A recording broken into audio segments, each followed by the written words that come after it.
연일 이어지는 이 혹한도 고통스러운데 우리 권사님 기도하신 것처럼 큰 화재로 인한 참사가 있은 지 얼마 안 돼서 또 이번 주 중에 또 비통한 참사가 있었습니다.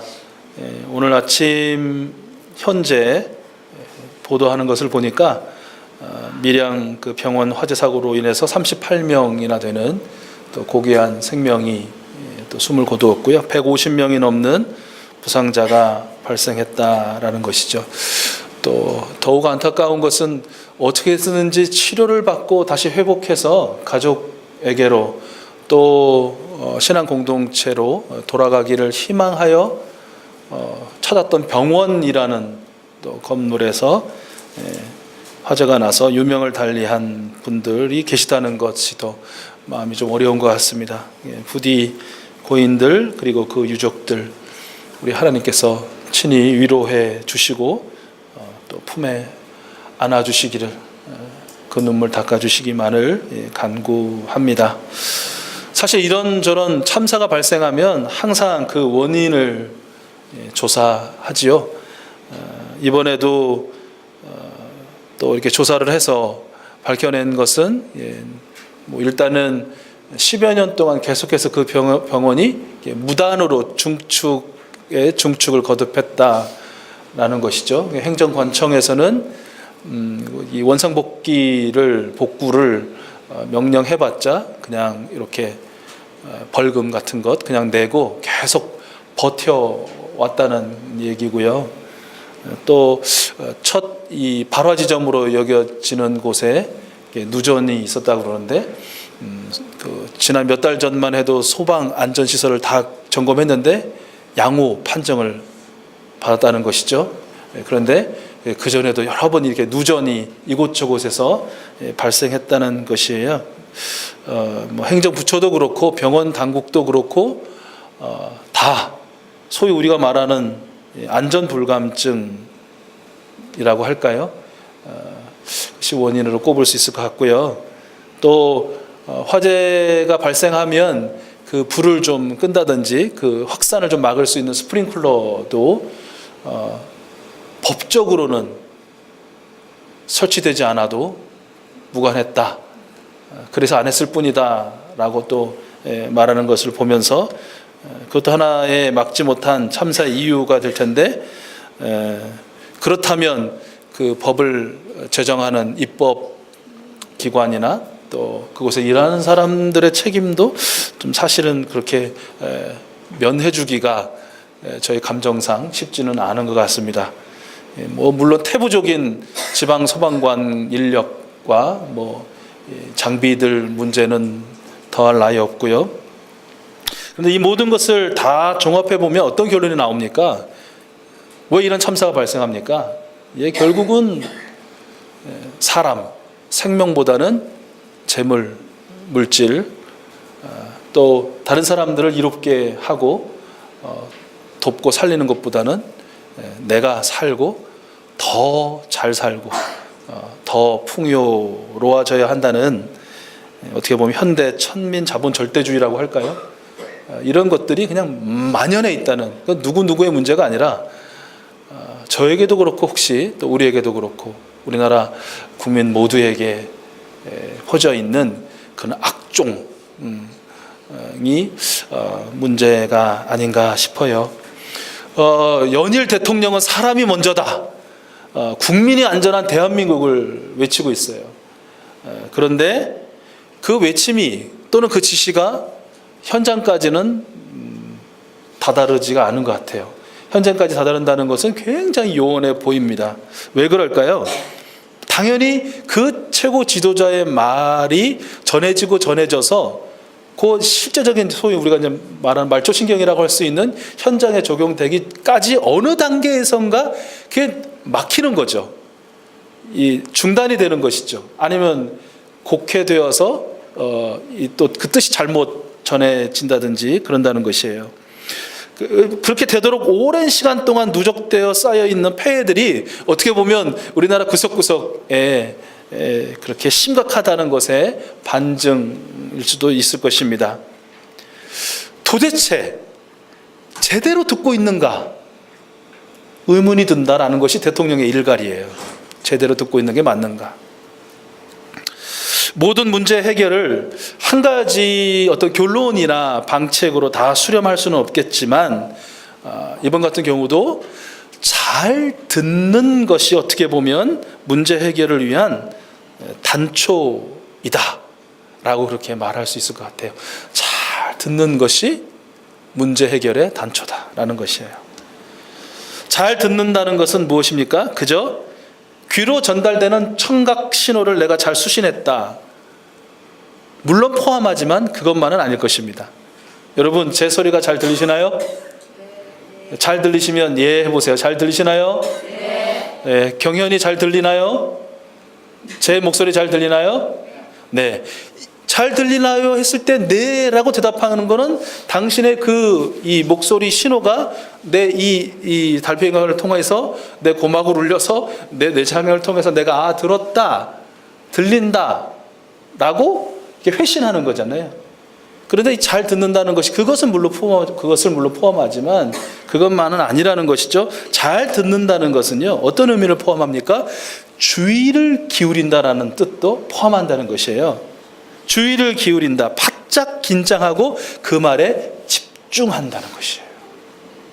여러분 지금 제가 하는 말을 여러분 잘 듣고 계십니까?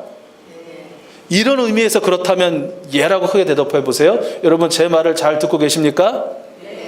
네.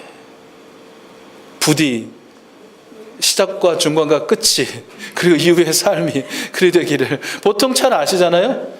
네, 같이 옆자리에서 예배하고 하나님 말씀을 이제 오늘 목사님을 통해서 설교자를 통해서 드릴 때 무안하신 적 있으시죠? 무안한 적 있으세요? 없으세요? 나 때문에도 무안하죠. 어떨 때 무안하셔요? 예, 잘 들어야 되는데 어느 순간 잘 안 듣고 있는 나를 발견하거든요. 머릿속에 일반 이제 큰 교회 같으면 야 이거 끝나면 내가 지금 여성교회 원래 회장님 같이 여성교회 원래 순서가 이렇게 진행이 되고 오늘 굉장히 중요한 어떤 거를 논의해야 되는데가 갑자기 훅 치고 들어오는 거예요.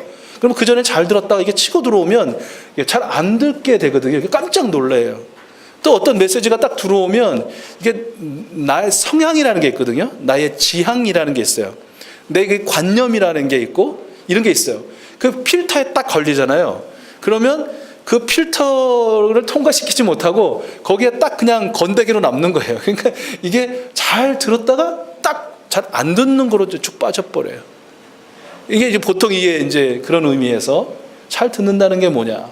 우리 몇몇 우리 장로님, 우리 권사님들, 집사님들, 우리 젊은이들도 마찬가지지만 특징인데 이게 항상 약간 절대로 이게 만약에 제가 옆으로 서가지고 90도라면 90도에서 이렇게 뒤로 안 가고 항상 90도보다 거의 앞에 있죠. 이게 약간 몸이 앞으로. 이거는 이렇게 약간 더 잘 듣기 위한, 또 그렇다고 해서 일부러 뭐 이렇게 숙이실 필요는 없지만 그래서 뭔가 잘 들으려고 하고 집중하려고 하고 저 말씀은 나에게 주신 말씀인데 내가 받아야 되는데 내가 그것을 새겨야 되는데 내가 그렇게 살아내야 되는데 그런 어떤 열망이라고 할까요? 이런 것들이 이제 겉으로 드러나기도 하죠. 그 반대의 경우라면 이제는 에헴 하고 이제 보통 이렇게 힘이 빠집니다. 몸이 힘이 빠지고 늘어지고 뒤로 이렇게 되어지는 것인데요. 잘 듣는다는 것은 청각신경의 회로에 있어서의 온전히 전달되었다는 것의 반응이기도 하지만 주의 깊게 집중하여서 이게 듣는 것도 포함한다는 것이고요. 잘 듣는다는 것에 또 하나의 의미가 있어요. 그것은 바로 들은 후에 응답한다 라는 것까지 담겨져 있다는 것이에요. 들려준 그 말을 내가 그대로 실행하고 실천하겠다 또는 한다의 의미에 이 잘 듣는다는 것의 의미가 담겨져 있다는 것. 이런 의미에서 여러분 지금 잘 듣고 계신가요? 조금 얘가 데시벨이 좀 낮아진 것 같은데 잘 듣고 계신가요? 네. 성경에 보면 잘 듣는다는 이 말, 들으라. 여러분 많이 들어보셨죠? 들으라 이스라엘. 이걸 두 글자로 뭐라 말합니까? 들으라 쉐마라고 말 잘 아시죠? 신명기 6장에 기록된 이 쉐마라는 이 들으라라는 이 말씀에 이 삼중 의미가 담겨져 있다는 거예요. 잘 듣는 것에. 오늘 말씀에도요, 15절에 보면 들을지니라, 또 16절에 보면 듣지 않게의 그 듣다라는 말도 들어가 있죠. 19절에 보면 역시 듣지 아니하는 애 듣다라는 말 모두가 쉐마입니다. 신명기 6장 4절에 들으라 이스라엘아 라는 그 쉐마입니다. 말씀드린 것처럼 쉐마는 1차적으로는 귀로 듣는 것, 그리고 마음을 다해서 집중해서 듣는 것, 그리고 마지막으로는 듣고 배우고 이해하고 그 모든 것을 행하여 순종하기까지 그 의미를 다 포함한다라는 것입니다. 어떤 경로를 통해 들려주시든지 나와 우리에게 들려주시는 하나님의 말씀을 잘 듣는 것이 바로 하나님 앞에 선 저와 여러분의 의무라는 것 잊지 마시기를 바랍니다. 예수님께서는요, 마태복음 5장, 6장, 7장의 그 모든 아름다운 보화 같은 산상수훈을 다 들려주시고 결론에서 이 사실을 재차 확인시켜 주고 있지 않으십니까? 마태복음 7장 24절에서 27절 말씀, 그러므로 누구든지 나의 이 말을 듣고 행하는 자는 그 집을 반석 위에 지은 지혜로운 사람 같으리니 비가 내리고 창수가 나고 바람이 불어 그 집에 부딪히되 무너지지 아니하나니 이는 주추를 반석 위에 놓은 까닭이요 나의 이 말을 듣고 행하지 아니하는 자는 그 집을 모래 위에 지은 어리석은 사람 같으리니 비가 내리고 창수가 나고 바람이 불어 그 집에 부딪힘에 무너져 그 무너짐이 심하니라. 하나님께서 오늘 말씀 19절에서 이렇게 말씀하셔요. 누구든지 내 이름으로 전하는 내 말을 듣지 않느냐는 자는 어떻게 해요? 화면에 나와요? 어떻게 하신다고요? 크게 시작. 내게 벌을 받을 것이요. 내게 벌을 받을 것이요.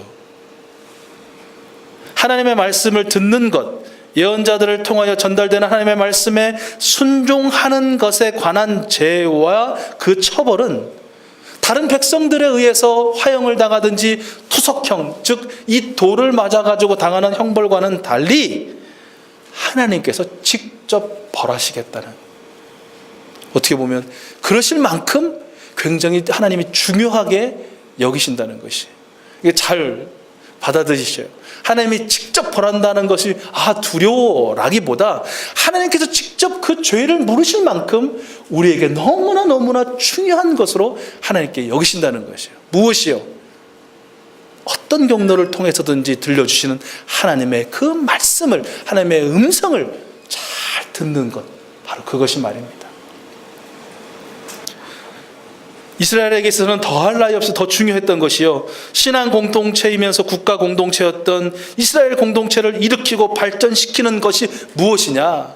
바로 듣고 순종하는 행위를 통해서였다라는 것이에요. 이것이 안 되면 그냥 공동체가 무너져 버리는 것이에요.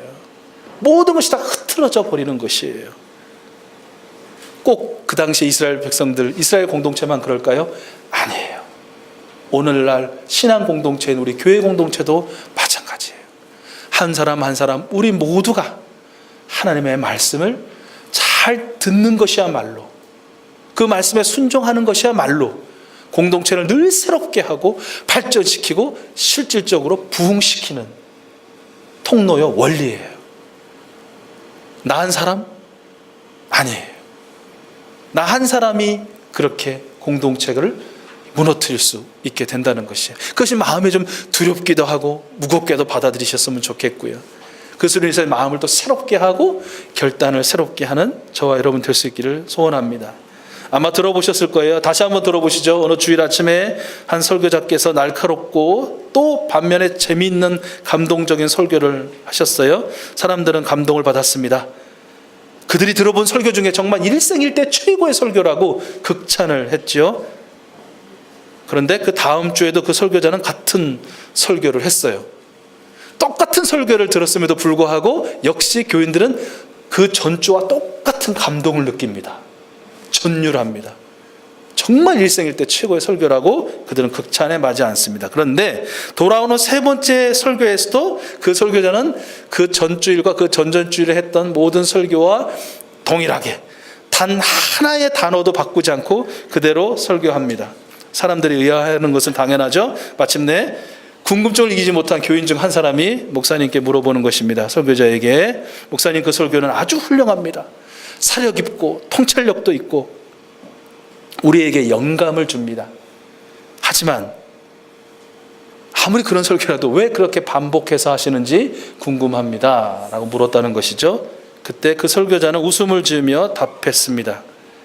그 이유는요, 제가 말한 것에 관해 무엇인가를 행한 그 누구도 보지 못했기 때문입니다 라고 대답을 했다는 것이에요. 이게 안타까운 교회의 모습이고요. 제가 느끼는 것은 굉장히 다릅니다.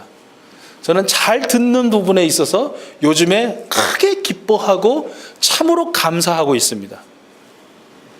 왜냐하면 매일매일 예배의 말씀과 기도 제목을 제공해 주는 분들이 계셔요.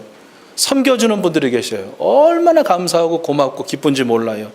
또 그보다 더 고맙고 감사한 건 말씀이 올려질 때마다 아멘으로 화답하시는 분들, 기도의 제목이 올려질 때마다 아멘 아멘으로 응답하시는 분들이 계셔서 얼마나 감사하고 기쁜지 몰라요.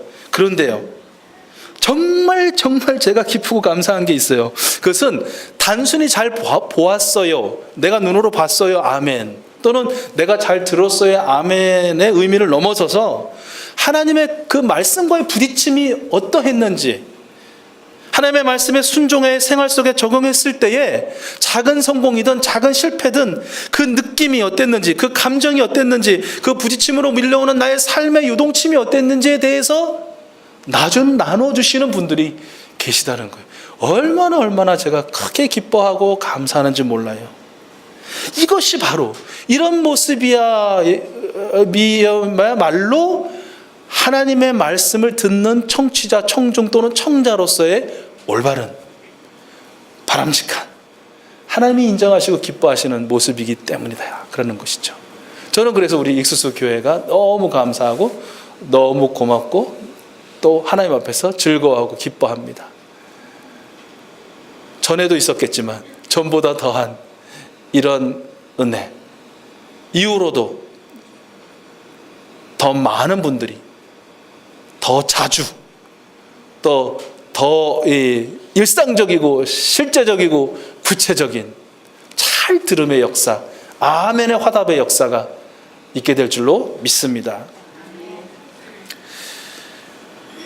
오늘 말씀해 보면요, 당시 직접적으로 하나님을 뵙고 하나님의 말씀을 듣기를 두려워했던 이스라엘의 백성들에게 하나님의 말씀을 대신 전했던 중재자요, 중개자요, 전달자 역할을 했던 이스라엘의 예언자들의 기원, 또 예언자들의 법적 근거가 기록되어 있죠. 이제 모세로부터 계속해서 끊이지 않고 이스라엘에게 예언자 없는 시대는 없을 거예요. 계속 있을 거예요. 그래서 우리는 구약 성경을 통해서 확인하고 있어요. 하나님은 모세처럼 이스라엘 백성들에게 하나님의 말씀을 전할 예언자를 계속해서 친히 세워주셨어요. 그런데 오늘 말씀에 또한 보면, 그러면 예언자는 어떤 사람이냐라는 말씀 우리가 찾아볼 수 있어요. 그 내용을 크게 두 가지만 우리가 살펴보려고 하는데요, 그 말씀을 18절에서 찾을 수 있을 것 같아요. 우리 18절 말씀을 한번 같이 읽어봐요. 18절 같이 읽겠습니다. 시작. 내가 그들의 형제 중에서 너와 같은 선지자 하나를 그들을 위하여 일으키고 내 말을 그 입에 두리니 내가 그에게 명령하는 것을 그가 무리에게 다 말하리라. 아멘. 첫째, 예언자는 어떤 사람이냐? 예언자는요, 공동체의 일원이라는 것이에요. 내가 그들의 형제 중에서 라는 말씀을 앞선 15절에도 하시고 또 18절에서 반복하셔요.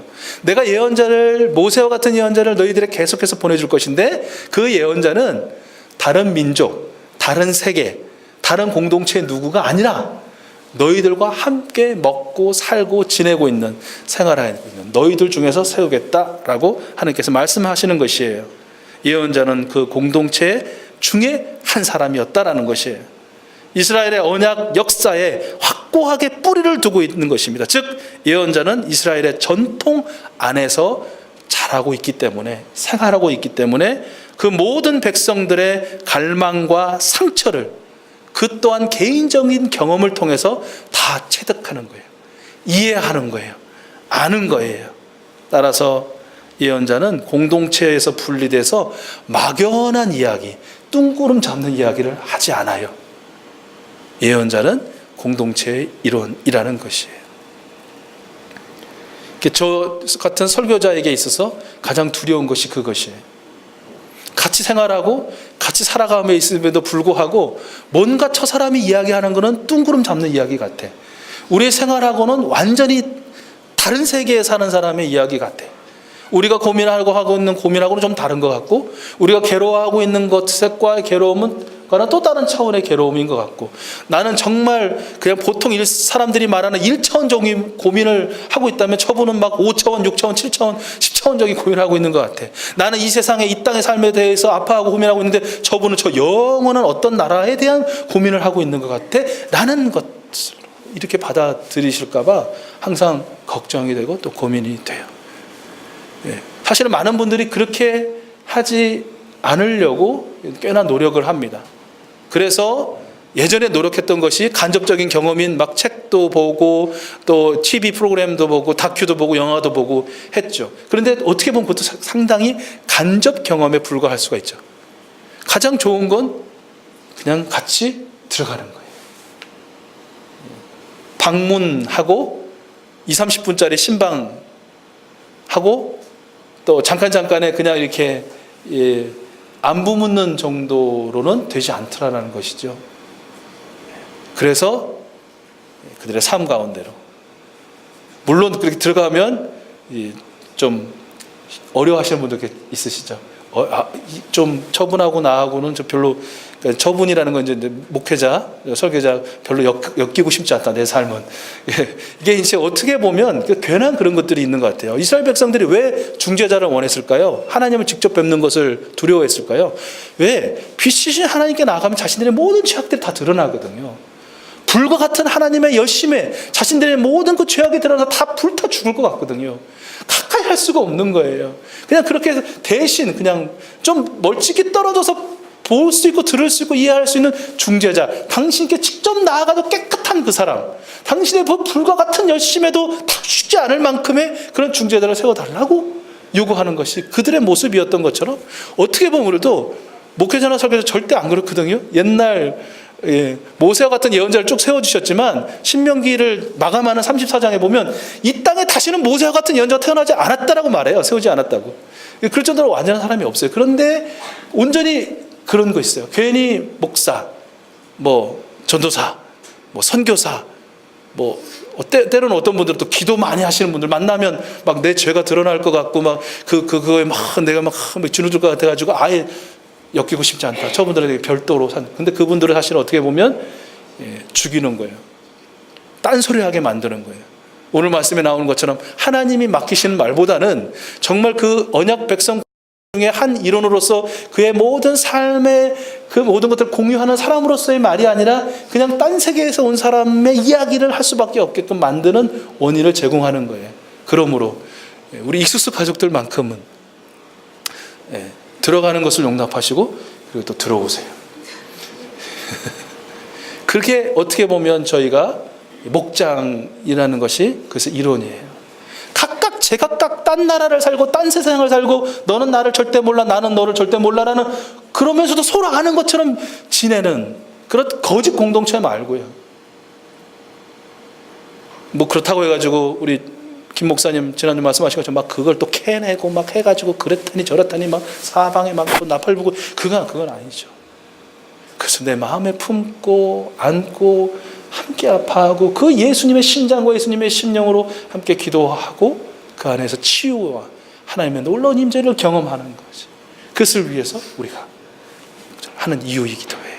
자, 여러분, 오늘날 저와 여러분은 하나님의 말씀을 잘 들어야 하는 청자, 청취자, 청중인 동시에 오늘을 사는 예언자로 부르심을 받은 사람들입니다. 그렇다면 더불어 살아가게 하신 많은 사람들 중에 그들 중에 일원으로서 살아가시기를, 일원으로서 그들에게 다가가시고 일원으로서 그들을 받아들이시는 저와 여러분이 되어야 될 줄로 믿습니다. 두 번째 예언자는요, 어떤 사람이냐, 그 권위를 오직 하나님의 말씀에만 두는 사람이에요. 동시에 그 권위를 오직 하나님의 말씀의 성취함에만 두는 사람이라는 거예요. 이것은 반대로요, 예언자의 권위를 궁궐이나 군대라는 정치적인 기반에 두는 사람들이 있었어요. 예언자라는 권위를 성전이나 제사장이라는 종교적인 권력의 그 배경을 두는 사람이 있었다는 것이에요. 그러나 참된 예언자의 권위는 그곳에 기반하거나 그곳이 배경이 되거나 그것으로부터 비롯되지 않는다는 것이에요. 왠지 그런 거 있잖아요. 우리에게도 더 권위 있어 보이는 사람들, 뭔가 빽이 있고 배경이 있고 위치가 있고 막 이런 사람들, 또 어떤 목사님이 더 막 이렇게 신령하고 막 능력 있고 이렇게 보입니까? 우리 성도님들은 안 그러시겠지만 대체적으로 보면 수만 명이 모이는 큰 교회, 그냥 방송 틀면 계속 나오시는 분, 목소리도 이렇게 애기 같지 않고 막 예전에는 한참 그 조용기 목사님 그 목소리 타운 이게 신을 뭐 이런 것도 있고, 그 다음에 또 한동안은 또 우리 김삼환 목사님의 제스처 이렇게 가슴을 이렇게 쓸어내리면서 이렇게 하시는 이런 것들도 다 또 이게 권위를 그곳에서 찾았거든요. 어떤 목소리라든지 제스처라든지 그것은 큰 교회나 많은 회중을 거리거나 많은 건물을 거느리거나 많은 땅을 거느리거나 많은 권력을 거느리는 것 같은 분을 어떤 동경하고 그것을 따라하면 그것에서의 예언자의 권위가 나오지 않았다는 것이에요. 오로지 하나님의 말씀에 완전하신 예언자는 우리 예수님이시죠. 한 분뿐이죠. 완전한 예언자신 예수님의 권위는, 그리고 그 권위가 다른 이들과 다르게 느껴지고 많은 사람들이 크게 놀라고 감탄하며 예수님을 따를 수밖에 없었던 것, 그것은 바로 우리 예수님의 권위가 그 어떤 정치적 종교적인 권력을 배경을 하지 않고 순수한 하나님의 말씀, 그 말씀에 성취해 있었기 때문이다라는 것이에요. 오늘 말씀의 평행 구절인 마가복음 1장 말씀을 보면 예수님께서 이제 첫 번째 사역을 어디서 하시냐면 갈릴리 지방의 가버나움이라는 한 회당에서 하시거든요. 작은 도시의 작은 회당, 그곳에서 하나님의 말씀을 선포하셔요. 그런데 그 말씀을 듣는 사람들이 다 놀라는 거예요. 이 말씀이 모든 율법 학자의 그 가르침과 말씀과는 다르다는 거예요. 다른 확실한 권위가 느껴진다는 것이에요. 이 권위를 거기에 있던 귀신 들린 한 사람의 입을 통해서, 나사렛 예수여, 왜 그런 권위를 가지고 당신의 권위는 완전히 다른데 특별한데 그 살아있는 권위를 가지고 우리를 괴롭히느냐, 우리를 떠나가라 할 때에 예수님께서 그에게서 나오고 그를 자유롭게 하라, 그를 구원 얻게 하라고 선포하십니다. 그 선포에, 그 말씀에 귀신은 나와서 멀리 달아나죠. 그 말씀이 성취되어지는 것을 보면서 다시 한번 그곳에 있던 사람들이 놀라고 우리 예수님을 또 인정하고 모셔드리는 그런 역사가 있었다는 것이에요. 예언자의 권위는 바로 이런 것이라는, 다른 어떠한 주변의 배경이 아니라 오로지 하나님의 말씀에 기반한, 그 근거한 그 말씀의 성취에 비춰냄에 있다는 것이에요. 사도 바울도 기억하시죠? 사도 바울도 얼마나 많은 사람들이 그의 권위에 대해서 네가 정말 예언자가 맞냐, 선지자가 맞냐, 제자가 맞냐 도전했습니까? 특별히 글은 봐줄만 한데 겉모습은, 또 그의 말은 어눌하게 짝이 없다라고 비판하는 사람들이 있었거든요. 그때 바울이 어떻게 그들의 비난에 응수합니까? 너희들은 기억해야 한다. 내가 너희들에게 말하고 기록한 그대로의 삶이 내 삶이라는 것을 너희들은 인정해야 된다. 그렇게 응수하거든요. 권위는 어디서 나오느냐? 외모가 어떻든, 그의 말에 힘이 있건 없건, 어떤 수사학적으로 그것이 현란하든 어눌하든 상관없다는 것이에요. 그의 말씀과 그의 말씀대로의 삶이 같을 때, 그대로 이어질 때, 그것이 바로 예언자 참된 권위가 있다라는 것이죠. 말씀드린 것처럼 저와 여러분도 오늘 예언자로 부름받은 하나님의 아들, 딸들입니다. 이 세상에 저와 여러분이 힘 있는, 능력 있는, 권위 있는 사람들이, 비록 세상 사람들은 저가 부자이기 때문에 그 말의 권위가 있다라고 할 수도 있고, 저가 뭐 넓은 저택에 살고 수많은 땅을 갖고 있기 때문에 그럴 수도 있다는 거예요. 저가 무슨 장관이든 부장관이든 뭐 어떤 무슨 공무원이 뭐 1급이든 2급이든 뭐 어떤 사장이든 회장이든 기업, 그래서 권위가 있다라고 말할 수 있죠. 너가 가진 게 뭐냐? 네가 배운 게 뭐냐? 너의 말에는 권위가 없다라고 그렇게 말할 수 있어요. 무시할 수 있어요. 우리 하찮게 볼 수 있어요. 아니라는 거예요. 하나님은 우리에게, 저와 여러분에게 하나님의 말씀을 우리의 입에, 우리의 마음에, 우리의 영혼에 담아주심을 통해서 우리에게 놀라운 하나님의 권위를 부여해 주셨습니다. 그 권위에 기대어 여러분 선포하시고 증언하시고 증거하시고 말씀하십시오. 하나님께서 그렇게 하시는 여러분들의 그 말에 능력 있게 하셔서 반드시 하나님께서 성취하시고 이루시는 증거 또한 여러분과 그 말을 듣는 그 사람에게 똑똑히 보여주실 줄로 믿습니다. 살아계신 하나님이 저를 통해서 말하고 있고 이루고 계심을 거부할 수 없고 부인할 수 없고 그 또한 그 주인공이 되기를 희망하는 그런 마음을 하나님께서 부어주실 줄로 믿습니다. 예언자는 오늘 함께 살고 있는 공동체 일원으로 그들의 갈망과 상처를 경험한 그 이해의 토대 위에서 실제적인 하나님의 말씀을 전하는 사람임을 기억하십시오. 예언자는 오늘 하나님의 말씀 위에서 권위에 기대서 말씀을 성취하시는 하나님을 세상에 비추는 바로 저와 여러분들임을 기억하십시오. 20절 말씀은 하나님이 전하라고 하지 않은 말을 제 마음대로 전하거나 다른 신들의 이름으로 말하면 죽임을 당할 것이다, 이렇게 말하고 계세요. 아까 잘 듣지 않는 것 또한 하나님께서 직접 벌하시는 굉장히 중요한 사안이듯이 하나님께서 담아두시고 가르쳐주시고 명하지 않은 다른 이야기를 제 마음대로 한다든지 하나님이 아닌 다른 세상의 모든 우상, 잡신들 이런 이름으로 하나님의 말씀이다라고 말하는 사람 또한 하나님이 직접 그 생사를 좌지우지하실 만큼 중요한 사안이다 라고 오늘 말씀에서 우리에게 들려주고 계신다는 것 여러분 기억하시기를 바랍니다. 말씀을 정리하겠습니다. 우리는 예언자를 통하여 아니면 하나님께서 직접적으로 들려주시는 그 통로를 통하여 하나님의 말씀을 듣는 사람들입니다. 동시에 우리는 하나님께 부름받아 하나님의 말씀을 세상에 선포하는 예언자이기도 합니다. 하나님의 말씀을 듣는 사람으로 잘 듣는 쉐마를 잊지 않는 저와 여러분들 될 수 있기를 축복합니다. 하나님의 말씀을 전하는 사람으로 온전히 전해야 한다는 이 사실 또한 잊지 않고 이 한 주간을 승리하는 우리 모든 익숙수 가족들 될 수 있기를 축복합니다.